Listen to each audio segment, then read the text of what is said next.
அனைவருக்கும் காலை வணக்கம். இந்த காணொலியில் ஒரு கிரிட்டிக்கல் டாபிக், அதாவது கடவுள் இருக்கிறாரா இல்லையா அப்படின்ற ஒரு டாபிக் தான் எடுக்கிறோம்.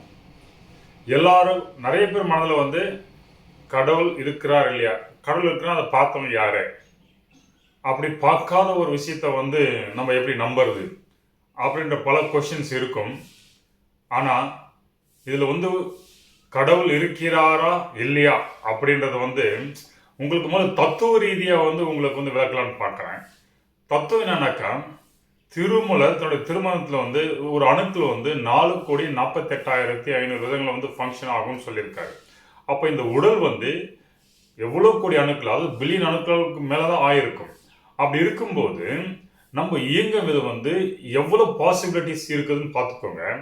அப்போது இந்த பாசிபிலிட்டிலாம் தெரிஞ்சு இயங்கும் தன்மையில் இருக்கிற ஒரு அணு தான் பரமாணு. அதுதான் இறைவன் சொல்லிட்டு சனாதன தர்மம் சொல்லுது. இது கான்செப்டே சயின்டிஃபிக்காகவும் ப்ரூவ் பண்ணியிருக்காங்க.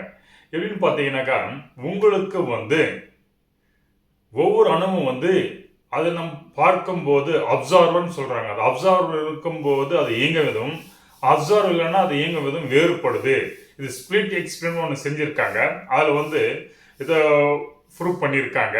அப்போ அணுக்கள் இயங்க ஒருத்தர் பார்க்கும் போதும் பார்க்காத போதும் இயங்குவதும் வேறுபடுது.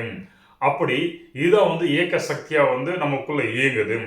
அப்போ ஒருத்தர் பார்க்கிறாரு, உங்களை செய்யறாரும் போது உங்கள் இயங்கும் தன்மை மாறுபடுது. நீங்கள் எப்படி இயங்குறனாக்கா, ஒன்று உங்களுக்கு சவுண்டு, ரெண்டாவது காட்சி விசுவலைசேஷன். இது ரெண்டு தான் நம்மளை இயக்குது. அப்போ நம்முடைய பிரெயின் சவுண்டை கிரகித்து அதுக்கு ஒரு விசுவலைசேஷன் ஏற்படுத்தி அதோடைய பார்த்த காட்சிகள் ஏற்படுத்தி அனுபவம் நம்மளுக்கு ஒரு உணர்வை கொடுக்குது. அப்போது நம்ம இயங்கிறது சவுண்டு அண்டு விசுவலைசேஷன் ரெண்டு தான். அப்போது இந்த சவுண்டை நம்ம சக்கராசனம் தூண்டி எழுப்பி அது இயங்கும் தன்மையை சரி செய்யுது. அப்போது இந்த சவுண்ட் நல்லா இருந்தாக்கா சக்கரை இயங்கும் தன்மையாக இருக்கும், சக்கரை இயங்கும் தன்மை இருந்தால் நம்ம இயங்குவது நல்லா இருக்கும். அப்போது அணுக்களின் இயக்கம் எப்படி இருக்குனாக்கா, சவுண்ட் அண்ட் லைட் இது ரெண்டுமே இருக்குது. அப்போது இந்த சவுண்ட் அண்ட் லைட்டை கரெக்ட் பண்ணுறதுக்கு கான்செப்டாக தத்துவ ரீதியாக வச்சிருக்கிறது எல்லா மதங்களும் சொல்லப்பட்ட கடவுள் என்ற கொள்கை.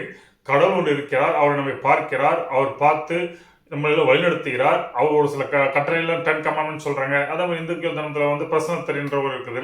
அதில் எல்லா விஷயங்களும் கொடுத்துருக்காங்க. அதை பற்றி அது வாழ்ந்தாக்கா நமக்கு வாழ்க்கை நன்மை பயக்கும் அப்படின்னு பல வழிமுறைகள் கொடுத்துருக்காங்க. அந்த வழிமுறைகள் மந்திரங்களை சொல்லப்பட்டிருக்குது. அப்போ அந்த மந்திரங்களை கேட்கும் போதும் நம்மளுடைய அணுக்கள் அதுக்கேற்றப்போ இயங்குது. ஏன்னா ஒரு அவதார புருஷ கிருஷ்ணன் இப்படி தான் வாழ்ந்தா செஞ்சாரும் போது அதை பற்றி கேட்கும்போது நம்ம அணுக்களும் ஓகே, அதை கேட்கும் பொழுது இப்படி தான் இயங்கணும், அது இயங்கும்.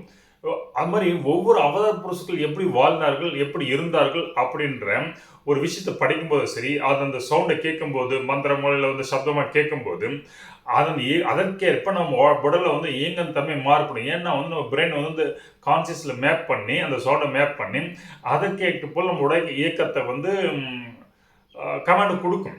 அப்போது இது உங்கள் உடல் இயங்குவதற்கான ஒரு சாஃப்ட்வேர்.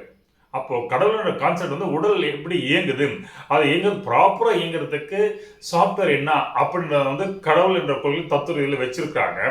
அப்போ தத்துவ ரீதியாக இது இருக்குதுனாக்கா இருக்குது. இதுக்கு சயின்ஸ் ப்ரூஃபும் இருக்குது. அப்போ கடவுள் இருக்கிற வாங்கின ஒரு கொஸ்டின் நான் பார்த்து தான் நம்புவோம்னாக்கா, கண்டிலார் விண்டில் விண்டிலார் கண்டிலார் அப்படின்னு சொல்லுவாங்க. அப்போ கடவுளை பார்த்தவர்கள் இருந்ததில்லை, அப்போ பார்க்காதவங்க இருந்திருக்கான் அப்படின்ற மாதிரி ஒரு சிம்பிள் மீனிங் தான். அப்போது நீங்கள் கடவுளை எப்படின்னா உணரதான் முடியும். கடவுளை உணரலாம். சனாதனம் தான் சொல்லுது, கடவுள் உணரப்பட விஷயம். எப்படி காற்று பார்க்க முடியாத உணர முடியுமோ அதே மாதிரி கடவுளும் உணரப்படக்கூடிய விஷயம் உணரலாம். அப்போது கடவுளுடைய அருள் இருந்தால் அவர் காட்சியும் கொடுப்பார். அது மாதிரி கொடுத்துருக்கிறார் ஒரு சிலருக்கு. அப்போது அந்த காட்சியை கொடுக்குறவங்களுக்கு அவர் பார்த்த மாத்திரத்திலே அவங்க வேறு நிலைக்கு கொண்டு செல்வார். அது வேறு விஷயம். அப்போ கடவுள் இருக்கிறார்னா இருக்கிறார். அப்போ அவர் இருந்தால் யார் கடவுள்னு ஒரு சிம்பிள் என்ன பார்த்தாக்கா, நம்மளுடைய தோற்றத்துக்கு காரணமாக தான் கடவுள். அப்போது தோற்று யார், நம்முடைய தோற்றத்துக்கு யார், அப்பா அம்மா காரணம். அப்போ அப்படியே பின்னோக்கி போனாக்கா நம்மளோட மூதாதையர் முதல் ஆதியாக உருவான அந்த உருவமைப்பு, அந்த தோற்றம் தான் கடவுள். நம்ம எங்கிருந்து வந்தோமோ அந்த தோட்டத்தோட சோர்ஸ் தான் கடவுள்னு சொல்லி சனாதனம் சொல்லுது. அப்போது இங்கே கடவுள் வந்து 5 நிலையில வந்து பொருளை படைச்சிருக்கிற வெளியில் வச்சிருக்கிற ஸ்பேஸில், அப்போது 5ஆம் நிலை தான் உருவநிலைக்கு வராரு. அந்த உருவநிலை வரத்துக்கு வந்து எப்படி சுத்த வித்தை, சிவத்தத்துவம் எல்லாம் இருந்து நம்ம ஏற்கனவே பார்த்துருக்கோம். அப்போது கடவுள் வந்து உருவமற்றலேருந்து உருவநிலைக்கு வரணும்னாக்கா 5வது பரிமாணையில் வந்த இந்த உருவத்தன்மை எடுக்கும்போது தான் ஒரு நிலைக்கு வருவார். மற்ற லெவலில் எனர்ஜி லெவலில் இருப்பார். அப்போது அந்த டிஃப்ரெண்ட் லெவலில் வந்து அவரை நீங்கள் அந்த ஃப்ரீக்குவன்சி போனால் பார்க்க முடியும். அப்போ அந்த ஃப்ரீக்குவன்சிலேருந்து நீங்கள் ரைஸ் பண்ணிக்கணும். அதற்கான வழிமுறைகள் பல வந்து சாதனத்தில் சொல்லப்பட்டுள்ளது. அப்போ கடவுள் இருக்கிறான்னா இருக்கிறார், கண்டிப்பாக இருக்கிறார். இதை நீங்கள் வந்து சயின்டிஃபிக்காக வந்து நான் உங்களுக்கு தத்துவரீதியாக ப்ரூவ் பண்ணியிருக்கேன். நீ உணர்ந்து வந்து அந்த சாதனம் சொல்லப்பட்ட கருத்தில் நீங்கள் பார்க்கும்போது உணரலாம்.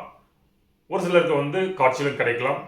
உங்களுடைய கருத்தில் இருந்தால் எனக்கு பதிவிடுங்கள். இந்த காணொலி கண்டமைக்கு நன்றி. தேங்க்யூ.